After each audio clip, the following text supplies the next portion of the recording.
Selamat pagi semua. Pagi. Gimana kabar kalian hari ini? Sehat. Berapa orang yang tidak hadir pagi ini? 2 orang, Pak. Siapa namanya? Bintang sama Mika. Bintang dan? Mika. Oh, oke. Di pembelajaran kita pagi hari ini kita akan masuk mengenai mobilitas sosial. Sebelum itu, kita akan menampilkan PPT pagi hari ini.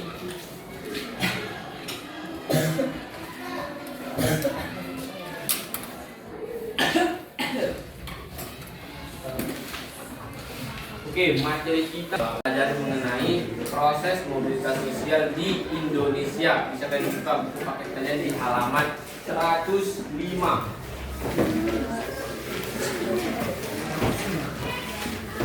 Oke, tujuan pembelajaran kita mengenai mobilitas sosial ini agar kalian bisa menjelaskan dan mengaplikasikan bagaimana proses dan terjadinya mobilitas sosial di Indonesia dan bagaimana faktor pendorong dan faktor penghambat dalam mobilitas sosial itu sendiri. Oke, awal-awal kita akan membahas mengenai definisi mobilitas sosial menurut beberapa para ahli. Ada yang bisa membaca satu orang? Angkat tangan kalau bisa membaca. Ada? Kalian membaca? Oke, Sintan. Definisi mobilitas sosial menurut Paul B. Hartono adalah perpindahan dari satu kelas sosial ke kelas sosial lainnya. Menurut Michael S. Basis, perpindahan ke atas atau ke bawah dengan sosioekonomi yang mengubah status sosial seseorang dalam masyarakat. Oke, terima kasih Intan. Jadi definisi mobilitas sosial menurut ada dua para ahli. Yang pertama itu dari Paul dan Michel. Dari Paul itu gerakan perpindahan dari suatu kelas sosial ke kelas sosial lainnya. Tapi menurut Michel, perpindahan ke atas atau ke bawah lingkungan sosial, ekonomi yang mengubah sosial seorang menjadi masyarakat yang biasa. Atau bisa juga mobilitas sosial itu bisa diartikan seperti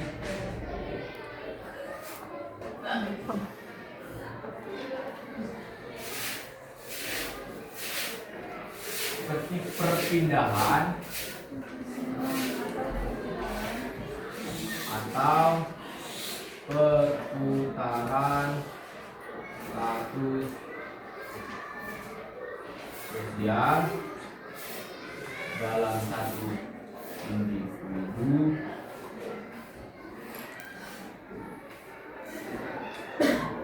atau kelompok. Sosial juga bisa berasal dari bahasa Latin yang berarti dia berputar.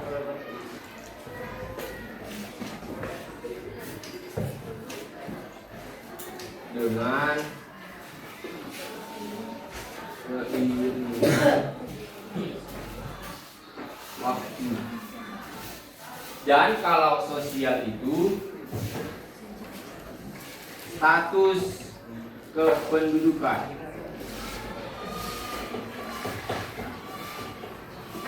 maupun dari perorangan atau kelompok untuk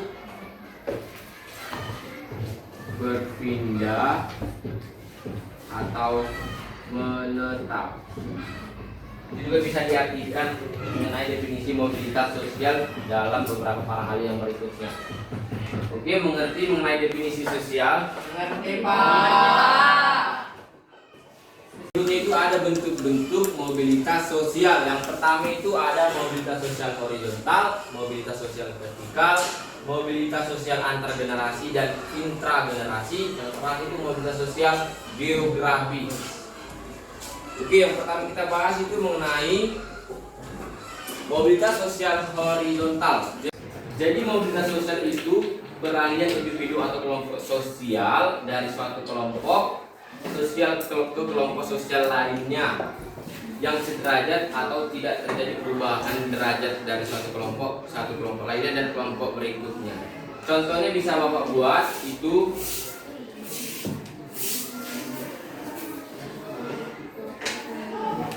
Contoh gambarnya seperti ini. Dia horizontal. Udah pernah kan masuk ke matematika horizontal itu seperti apa? Sudah. Saya buat contohnya itu si Intan yang rumahnya di Jalan Sambo, dia mengajar di CR2 di Jalan Sambo, dan dia memiliki keadaan orang tua yang sakit di Jalan Bali.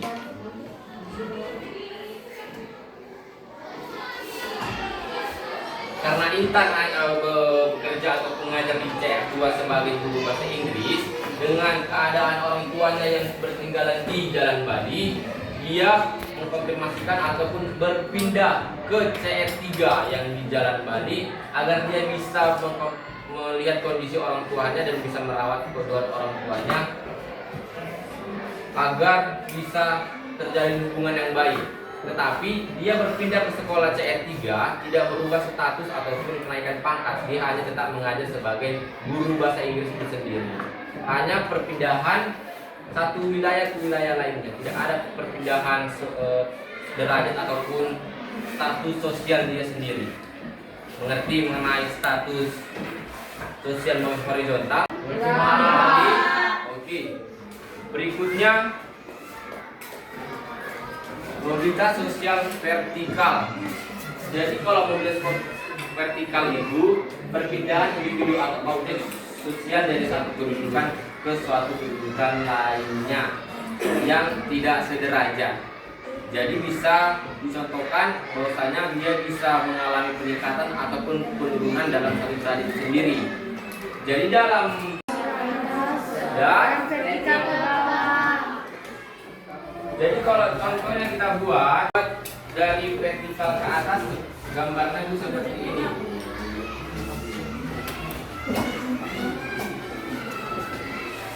Dan vertikal ke bawah, dia seperti ini.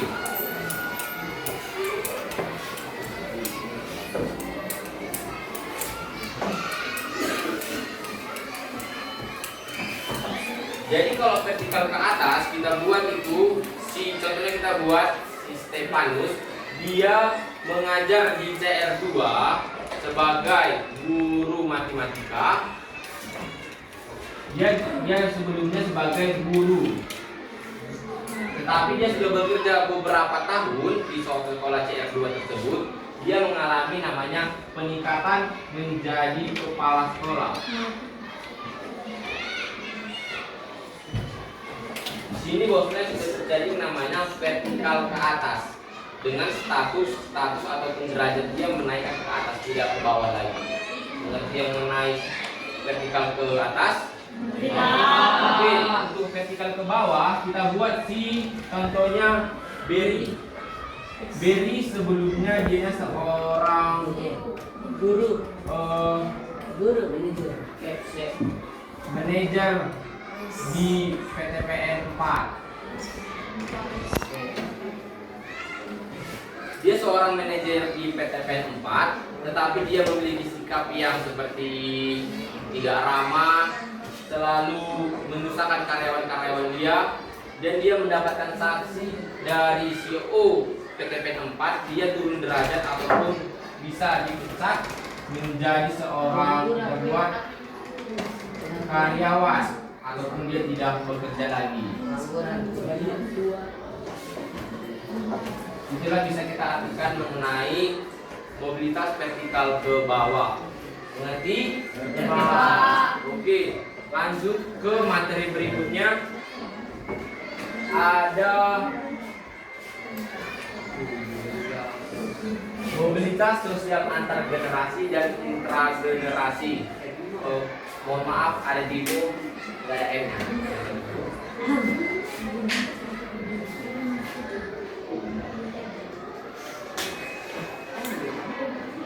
Oke, jadi kalau mobilitas antar generasi itu terjadinya perpindahan status ataupun derajat dari dianya jadi pengusaha ataupun dari ke bawah jadi seperti pengangguran. Jadi kalau mobilitas sosial antar generasi itu perbedaan status sosial ataupun kedudukan yang terjadi antara beberapa generasi dalam satu kelompok. Jadi ada dua jenis mobilitas antar generasi. Yang pertama itu ada apa? Antar generasi naik. Yang kedua, Antar generasi turun. jadi kalau antar generasi naik itu terjadinya kenaikan pangkat ataupun terjadinya kenaikan status sosial menjadi lebih baik. Contohnya bagaimana kita buat seperti ini.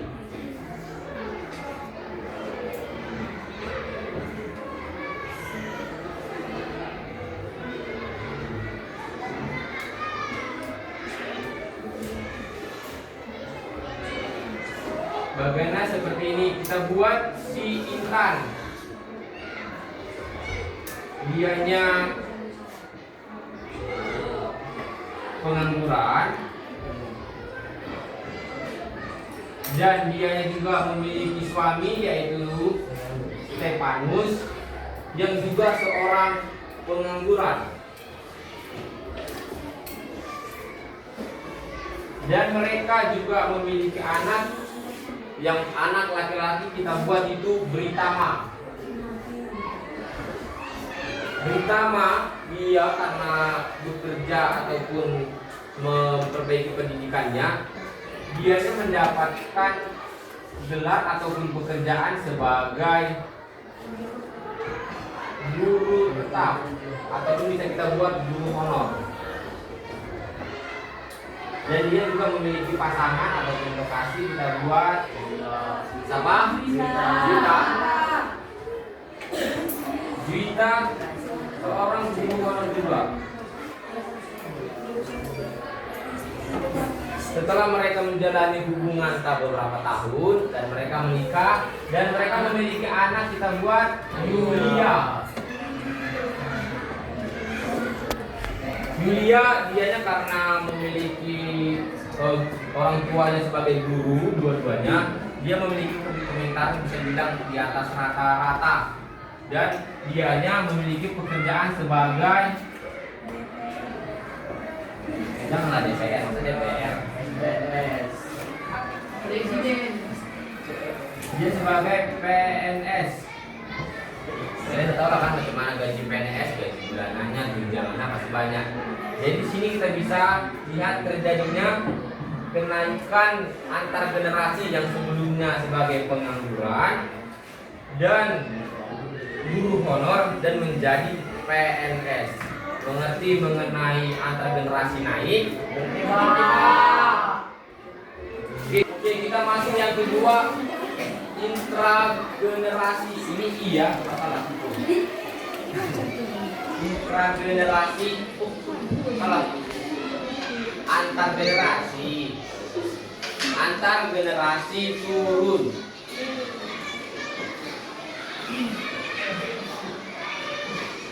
Jadi kalau antar generasi turun ini itu seperti terjadinya status sosialnya yang menurun. Yang awalnya dia sebagai pengusaha sukses dan memiliki generasi berikutnya sebagai pengangguran ataupun tidak memiliki pekerjaan.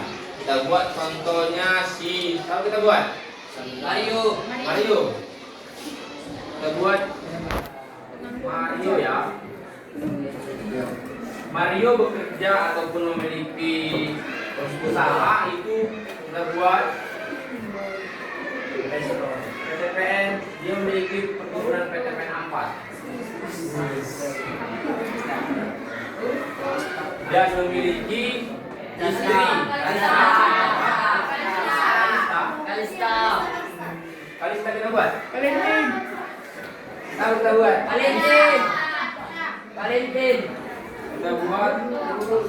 kita buat Kalista yang bekerja di BUMN sebagai sekretaris ataupun bendahara di suatu perusahaan BUMN. Mereka berdua ini memiliki anak perempuan. Anak perempuan kita buat Caca. Caca yang bekerja sebagai karyawan di PTPN 4.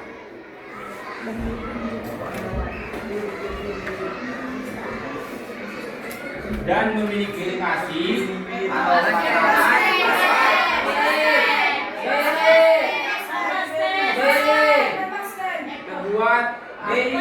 kita buat background.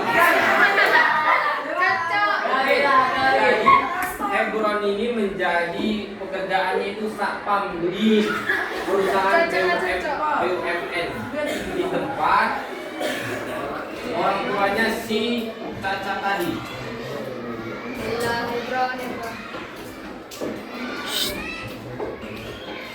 Dan mereka memiliki anak dan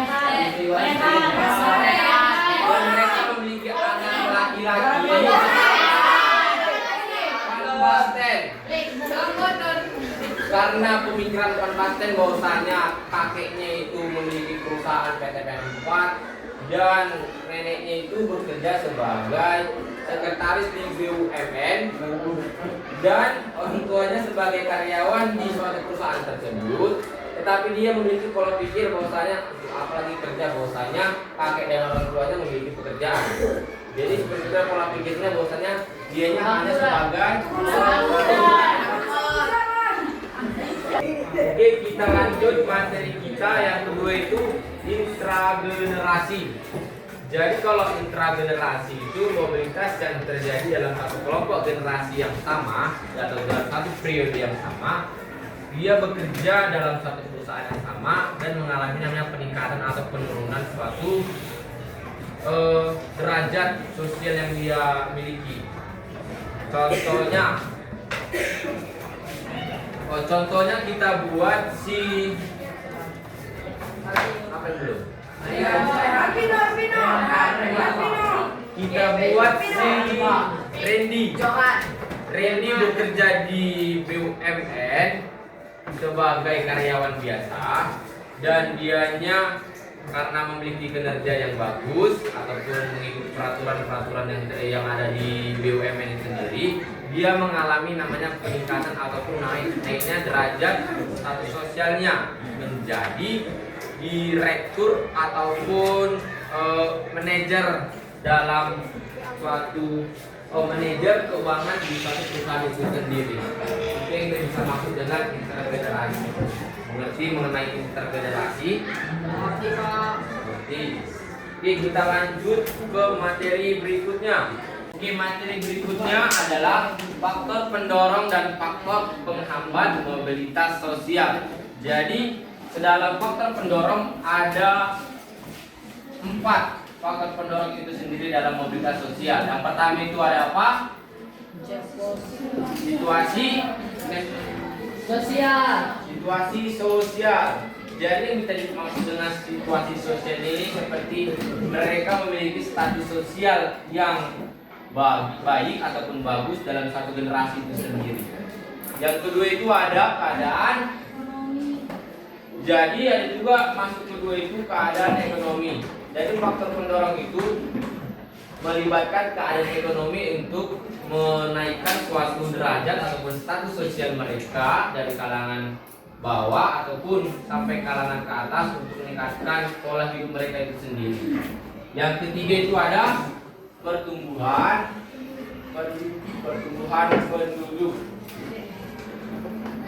Jadi pertumbuhan penduduk ini masuk ke faktor pendorongnya karena dalam suatu negara pertumbuhan penduduk yang mengalami ataupun mengalami peningkatan yang signifikan itu bisa mempengaruhi suatu perkembangan dalam suatu negara tersendiri. Apakah ada mengalami permasalahan ataupun tidak terjadi permasalahan dalam penduduk itu sendiri.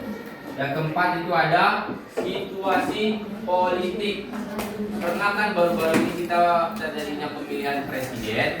Jadi kalau situasi politik ini sangat berpengaruh dalam faktor pendorong mobilitas sosial. Apabila dia menjadi anggota DPRD dalam suatu pemilihan, dia bisa menggunakan itu menjadi privilege dia untuk berjalan-jalan ke beberapa negara ataupun meningkatkan status sosial mereka menjadi lebih baik lagi dan bisa dihormati oleh masyarakat sekitar. Itu bisa masuk ke dalam faktor pendorong. Faktor pendorong ada berapa? 3, 4, 4 Pak. 4. Yang pertama ada kemiskinan. yang kedua Keadaan ekonomi. ketiga keempat berikutnya itu ada faktor penghambat. Jadi faktor penghambat itu ada pertama namanya kemiskinan. Jadi mobilitas sosial itu juga termasuk ataupun tergolong apabila mereka memiliki kemiskinan dalam satu wilayah ataupun dalam satu negara. Jadi contohnya kita buat untuk meningkatkan pertumbuhan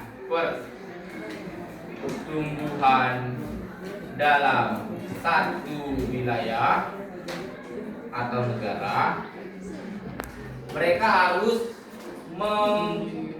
memperbaiki yang namanya ataupun mengklasifikasikan yang namanya kemiskinan itu tidak akan terjadi agar dalam suatu negara itu menjadi negara yang baik. Bisa kita lihat bahwasanya Indonesia memiliki status ataupun kemiskinan yang bisa dibilang tergolong banyak di dunia. Makanya Indonesia tergolong dengan negara berkembang karena memiliki status kemiskinan yang banyak dan biaya hidup yang banyak dengan memiliki gaji rata-rata yang tidak sesuai dengan pola kehidupan mereka sehari-hari. Yang kedua itu ada diskriminasi kelas. Jadi kalau diskriminasi kelas ini seperti perbedaan kasta atau perbedaan suku ras. Contohnya kita buat di South Africa ataupun di India. Di South Africa itu terjadinya diskriminasi kelas itu seperti mereka membedakan yang namanya kulit hitam dan kulit putih. Contohnya kalau kulit putih itu seperti dihormati dan dijaga. Kalau kulit hitam itu biarkan aja ataupun tergolong tidak perlu diperhatikan dalam suatu negara sendiri. Tetapi kalau sekarang di sana tidak ada yang namanya diskriminasi kelas atau bisa dibilang diskriminasi ras karena semua makhluk ciptaan Tuhan itu hanya apa? Hanya apa? Hanya manusia. Hanya Randy. Karena apa? Hanya apa? Hanya manusia. Hanya makhluk hidup. Hanya DPR. Hanya makhluk hidup yang harus menghormati satu sama lain dan tidak memperbedakan ras dan suku mereka masing-masing. Yang kedua itu ada pengaruh sosialisasi kelas sosial. Jadi kalau dimaksud dengan pengaruh sosialisasi kelas sosial itu seperti orang dulu ataupun pada terjadinya peperangan pada abad pada peperangan kedua itu contohnya kita buat di Indonesia. Terjadinya penjajahan di Indonesia, orang yang memiliki ras kebangsaan apa bangsa ataupun yang memiliki darah biru dan yang kedua itu seperti pribumi itu memiliki ataupun memiliki ras atau kasta yang berbeda. Kalau mereka yang memiliki ras kebangsawan, dianya itu memiliki ataupun dijunjung tinggi dan dia harus berpatokan dengan namanya pendidikan. Harus ada memiliki namanya pendidikan. Tapi kalau orang-orang pribumi dulu mereka dikerjakan hanya untuk sebagai pekerja atau babu saja. Tidak ada namanya keuntungan yang mereka miliki. Tetapi kalau sekarang itu tidak ada yang namanya seperti ini. Tidak ada. Ada pendidikan. Karena Indonesia sekarang sudah lepas yang dari namanya penjajahan. Jadi semua ras ataupun kelas sosial harus sama memiliki pendidikan dan memiliki etika yang baik dalam satu negara. Oke, buka LKS kalian di halaman 45 yang hari donasi itu dikerjakan ya.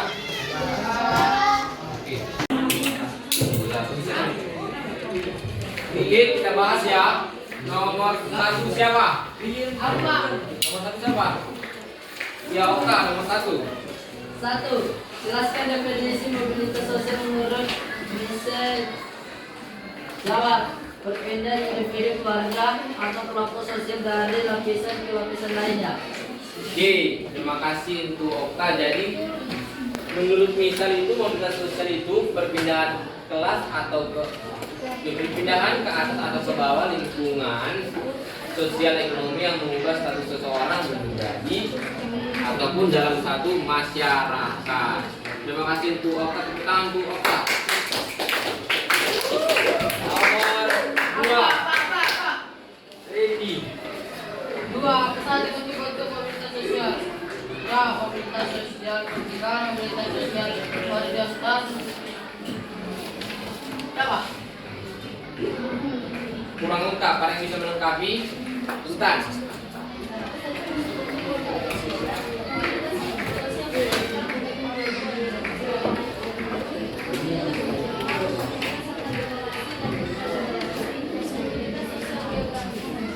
Oke, terima kasih untuk Intan. Jadi bentuk-bentuk mobilitas sosial itu ada berapa tadi? 4. Ada berapa?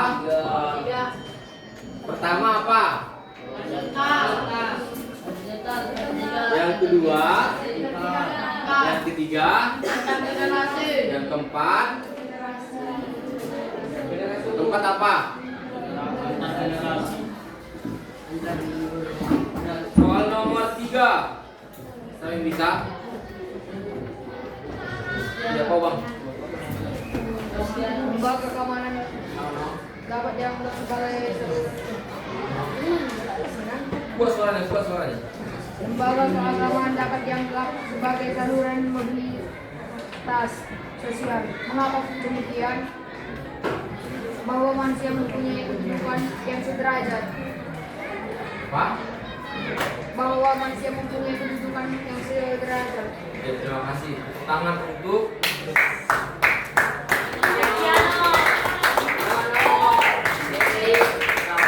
Benar. ini nanti tugasnya dikumpulkan ya. Untuk materi kita hari ini sampai di sini saja. Ada yang bisa memberikan kesimpulannya?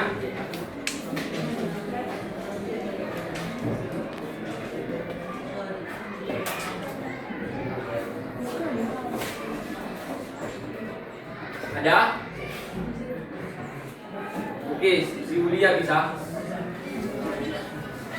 Kesimpulan dari mata pelajaran hari ini adalah bahwa mobilitas sosial adalah perpindahan kewilayahan atau proses sekarang yang terjadi karena akibat faktor pendorong dan Ada lagi yang bisa?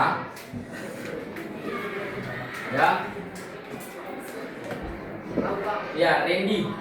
Kesimpulan mobilitas sosial adalah fenomena universal, kecepatannya bervariasi tergantung seberapa terbuka suatu masyarakat terhadap perubahan dan seberapa kuat pendidikan serta faktor ekonomi berperan sebagai pendorong dan seberapa besar mobilitas di antara lapisan sosial didorong oleh ambisi individu dan dipermudah oleh terbukanya sistem sosial atau khususnya akses ke pendidikan. Terima kasih Randy dan Yulia. Oke, bisa simpulkan bahwasanya mobilitas sosial itu adalah fenomena universal, kecepatan bervariasi tergantung pada seberapa terbuka atau suatu masyarakat terhadap perubahan dan seberapa kuat pendidikan serta faktor ekonomi apa yang dapat berperan sebagai pendorong dan penghambat serta besar apa lapisan sosial yang mereka miliki ataupun dalam satu masyarakat itu sendiri. Oke, sekian dan terima kasih sampai sini pembelajaran kita.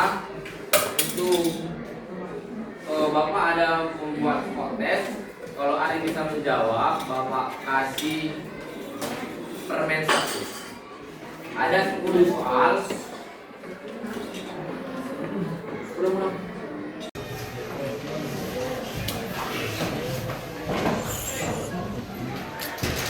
Ini suara Bapak. Oke, sebelum siap atau pergantian tes, Bapak memberikan tes ke beberapa, ada 10 soal.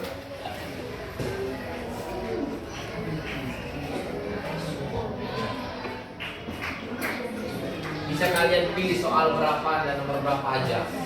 Apabila jawaban kalian benar, Bapak kasih permen 1.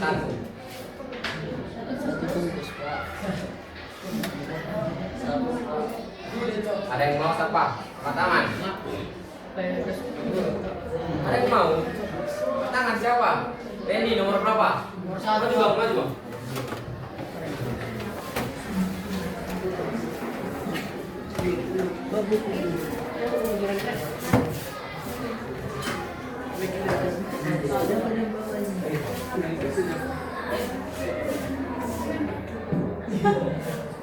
Oke, soalnya itu jawab apa? Baca dulu soalnya. Soalnya dulu baca. Apa kali? Contoh mobilitas sosial horizontal adalah apa? Salah. Salah. Apa di mana? Salah. Tangan untuk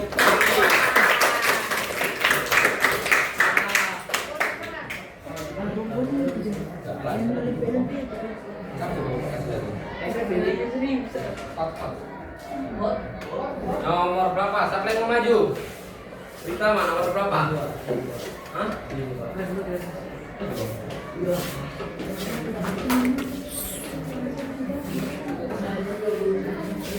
Nomor berapa? Nomor 7.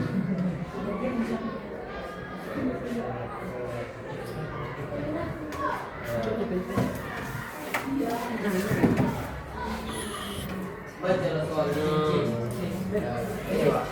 Jawabannya Beritamu menjawab C. Jawabannya benar. Tepuk tangan untuk Berita.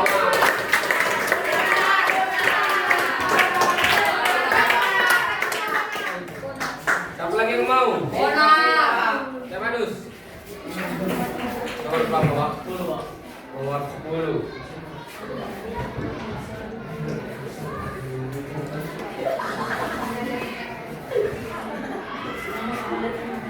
D. B, Pak. Stefani menjawab B. Yang benar. Benar. Tangan untuk Stefani. Siapa lagi yang mau maju? Nomor 4.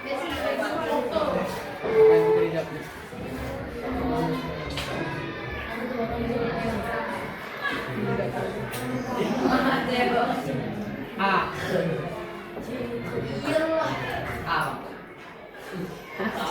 Salah. Benar. Tepuk tangan untuk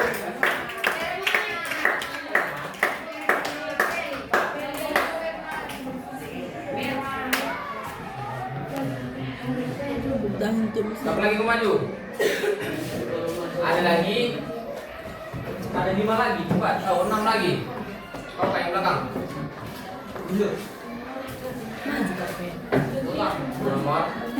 Nomor 8.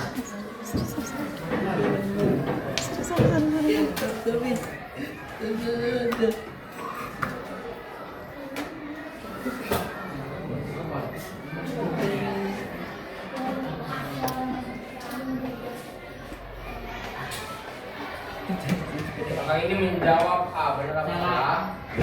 Benar. Ada lagi mau maju? Kau pakai mesin batik sendiri? Kami juga pakai baju, Pak. Ya, sendiri dia. Nomor?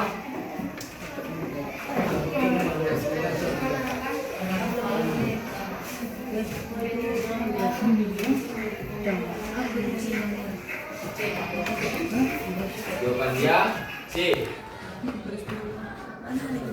Benar.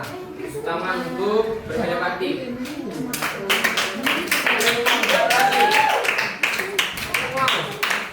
Mana mau bang? One three. One, one three. Nomor berapa? One two. Nomor 2. Iyalah.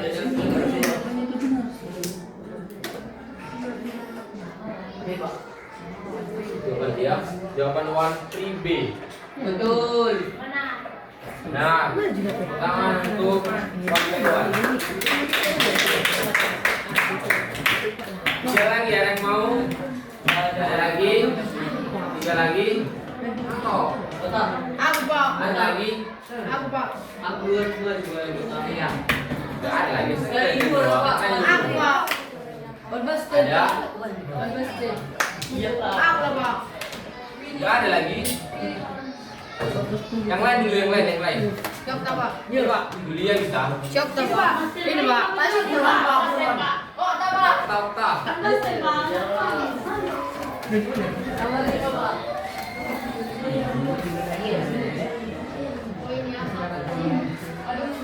Iya, Pak. Ah. Apa? Okta menjawab A. Bonar. Sayang sekali, Pak. Gak bisa lagi, Pak. Banyak tangan, salah dia. Dua lagi, siapa? Rehan. Nomor 3.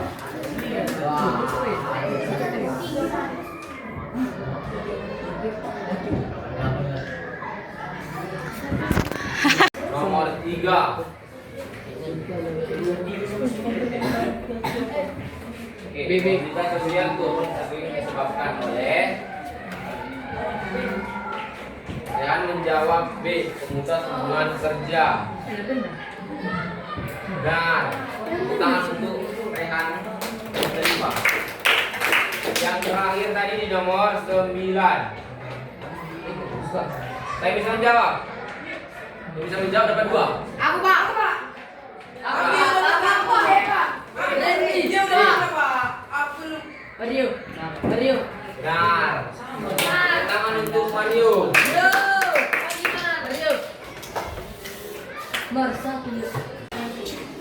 Oke, sekian materi kita pada hari ini. Bapak mengucapkan terima kasih.